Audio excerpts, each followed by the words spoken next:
बाबुरामसँग हामीले एकता गर्ने भनेकै हो नि। चाहिँ चुनाव गोर्खामा लड्दा हाम्रो नारायण काजी कमरेड म बाबुरामलाई है अब चाहिँ यो चुनाव मात्रै होइन अब पार्टी पनि एउटै बनाउने भनिएको थियो।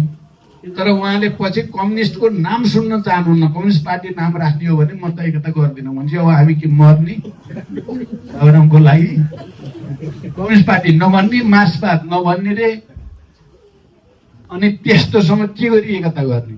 अब उहाँ त खिँदै अब त पुरै प्रतिक्रियावादीसँग गएर मिल्नु भएको छ। प्रतिक्रियावादीले नै पत्याउँदैन आजकल।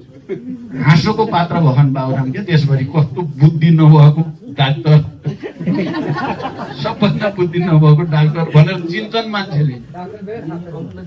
हजुर त्यस्तासँग के गरी एकता गर्ने? एकता गर्ने जति त गर्ने भयो नि। गङ्गा नारायण श्रेष्ठ लगायतका थुप्रै त्यहाँ उहाँसँग भ्रममा परेर गएका सबै फर्किँदै हुनुहुन्छ पर्सि। यो एकता होइन त? अब बाबुरामलाई के ल्याउने? अब उनको दिमाग चाहिँ ठाउँमा हुन परेर पो ल्याउन सकिन्छ। त्यो सबै एकता भनेर निरपेक्ष एकता भन्ने हुँदैन। त्यो सापेक्ष हुन्छ। त्यो विचार, दृष्टिकोण, प्रवृत्ति मिल्न पर्छ। अनि फेरि एकता गरेपछि ठुलो भइहाल्ने, एकता नगरेपछि सानो भइहाल्ने भन्ने पनि होइन त्यो फर्मुला।